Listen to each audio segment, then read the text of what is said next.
Hello students, you don't have to be great to start, you have to start to be great. ये जो topic आपके सामने आज हम स्टार्ट करने जा रहे हैं, बहुत सारे स्टूडेंट्स ने रिक्वेस्ट की थी कि हम इस टॉपिक को आपके साथ में शुरू करें। ये एक बहुत इंपॉर्टेंट टॉपिक है और ऑलमोस्ट सारे एग्जामिनेशन में इसको हम शिरकत करते देखते हैं, चाहे आप एसएससी की बात करें, बैंक की बात करें, सीडीएस, एफकैट की बात करें, ये टॉपिक डोमिनेट करता है। इसकी फ्रीक्वेंसी ऑफ क्वेश्चंस बहुत ज्यादा है, so it is damn important topic. आइए आज हम इसको बिल्कुल जीरो लेवल से स्टार्ट करने जा रहे हैं। आइए मेरे साथ शुरू करते हैं topic subject verb agreement. Topic का नाम बच्चों गिवन है सब्जेक्ट वर्ब अग्रीमेंट। इसी टॉपिक को बच्चों हम सिंटैक्स के नाम से भी जानते हैं। सिंटैक्स बेसिकली एक फॉर्मेट ऑफ द सेंटेंस होता है, एक लिखने का तरीका होता है। जैसे आपने मोस्ट ऑफ द टाइम बचपन से पढ़ा है कि सेंटेंस का एक सीक्वेंस मेंटेन होता है, subject plus verb plus object. मैं बताना चाहूंगा ऐसा बिल्कुल भी जरूरी नहीं है कि ये सीक्वेंस इसी तरह से मेंटेन हो। ये जो सीक्वेंस गिवन है ये किसी भी तरीके से बदला जा सकता है। कुछ स्टूडेंट्स का मानना है कि सेंटेंस जो भी आपको गिवन होता है उसकी शुरुआत हमेशा सब्जेक्ट से होती है। नहीं सर, ऐसा भी नहीं है, कुछ भी हो सकता है। आपको बहुत प्रिसाइजली देखना पड़ेगा वाक्य में सब्जेक्ट क्या है। तो सर ये सब्जेक्ट और वर्ब का कोऑर्डिनेशन का टॉपिक है, आपको इनको अलग अलग समझना पड़ेगा। सब्जेक्ट क्या होता है, सब्जेक्ट को हम किस तरीके से देख सकते हैं और उसका वर्ब के साथ में क्या अग्रीमेंट होगा। जी सर, जैसा सब्जेक्ट होना चाहिए वैसी ही वर्ब आनी चाहिए। कहने और सुनने में बड़ा आसान लगता है, असल में ये टॉपिक उससे भी आसान है। आइए मेरे साथ शुरू करते हैं टॉपिक। हम सबसे पहले एक सेंटेंस में सब्जेक्ट को पढ़ने की कोशिश करते हैं। Let us consider the definition of a subject. Subject basically होता क्या है? Subject is the doer of the action. Subject किसी भी काम को करने वाला होता है, doer of the action. That means ये काम को करने वाला होता है और for whom some information has been given, या जिसके बारे में आपको सेंटेंस में कोई जानकारी दे रखी हो, वो सेंटेंस का सब्जेक्ट होता है। आइए मेरे साथ डेफिनेशन के अकॉर्डिंग अगर देखें, subject is the doer of the action. Subject जो होता है वो काम को करने वाला होता है, और for whom some information has been given, जिसके बारे में सेंटेंस में कोई जानकारी प्रोवाइड की हो, वह चीज सेंटेंस का सब्जेक्ट कहलाता है। एक बार एग्जांपल से समझ लेते हैं। Rani is singing a song. Rani is singing a song. एक बार देखें ये गाना गाने का काम कौन कर रहा है, कौन है वो, कौन है वो जो गाना गा रहा है। आप कहेंगे सर कहीं वो रानी तो नहीं? अगर Rani is the doer of the action, sir यही रानी सेंटेंस की सब्जेक्ट हुई। अगला क्वेश्चन देखें, the police chase the thief. The police chase the thief. ये देख के बताइए चोर का पीछा किया, बोलो किसने, कौन था वो जिसने चोर का पीछा किया? आप कहेंगे sir doer of the action जो है दैट इज द पुलिस। ये जो द पुलिस गिवन है, doer of the action, and this is the subject of this sentence. बहुत आसान सी बात है। अगला क्वेश्चन की ओर बढ़ते हैं बच्चों। गौरव इज अ डॉक्टर। मुझे बताइए डॉक्टर है, बोलो कौन है वो, कौन है वो जो डॉक्टर है। ये जानकारी किसके बारे में दी गई है? ये जो आपको इंफॉर्मेशन गिवन है ये किसके बारे में दी गई है? आप कहेंगे सर डॉक्टर है वो व्यक्ति हुआ गौरव। तो जिसके बारे में जानकारी दी जाती है, for whom some information has been given, that is also the subject of the sentence. तो यहां पे गौरव इस सेंटेंस का सब्जेक्ट डिक्लेयर होता है। अगला देखें, Neha is an intelligent girl. Neha is an intelligent girl. इस सेंटेंस में इज एन इंटेलिजेंट गर्ल, ये जो जानकारी है, भाई साहब ये बताइए ये जानकारी किसके बारे में है?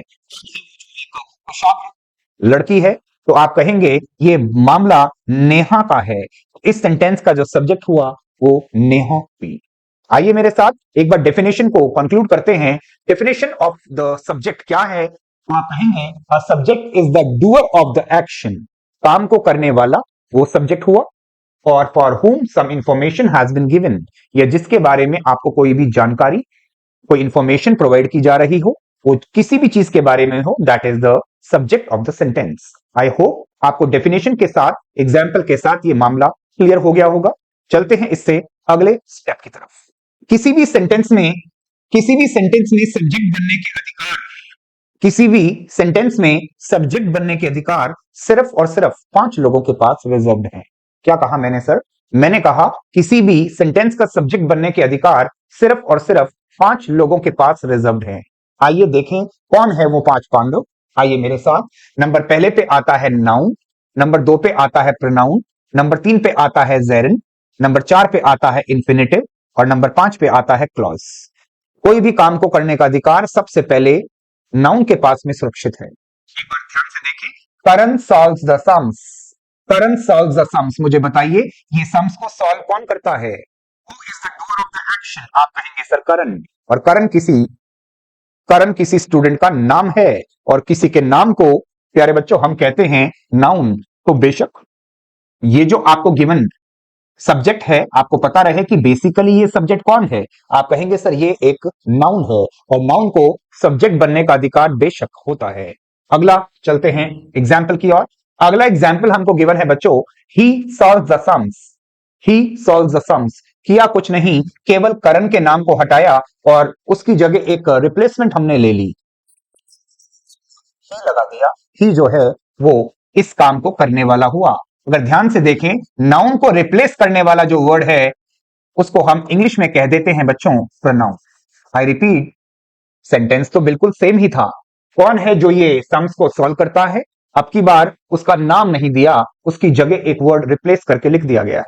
नाउन को रिप्लेस करने वाले वर्ड को आप प्रोनाउन कहा करते हैं सर। ये प्रोनाउन हो गया जिसके पास में सेंटेंस का सब्जेक्ट बनने के अधिकार पूरी तरह से सुरक्षित हैं। इसके आगे चलते हैं और तीसरा जो हमारा पॉइंट है वो जाके रुकता है जेरन के ऊपर।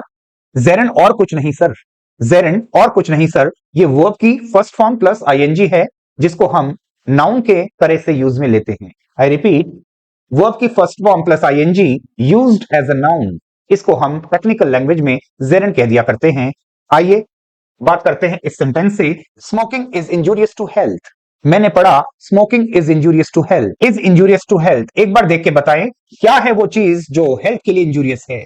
आप कहेंगे सर ये बात इसके लिए कही जा रही है, ये जो भी चीज है ये सेंटेंस का सब्जेक्ट है और ये वर्ब की फर्स्ट फॉर्म प्लस आईएनजी के साथ स्टार्ट हो रहा है। इस तरह की चीज को हम जेरन के नाम से जानते हैं and it can be the subject of a sentence. अगला चलते हैं इन्फिनेटिव।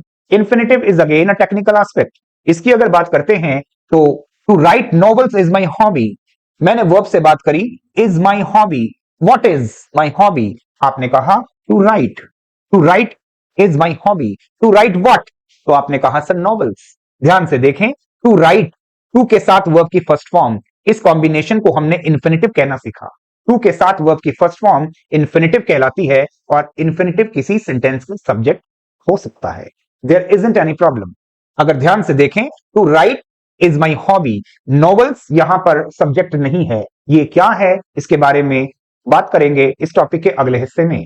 फिलहाल सेंटेंस का सब्जेक्ट एक इन्फिनेटिव, सेंटेंस का सब्जेक्ट एक इन्फिनेटिव हो सकता है और इसमें इन्फिनेटिव को सेंटेंस का सब्जेक्ट बता रखा है।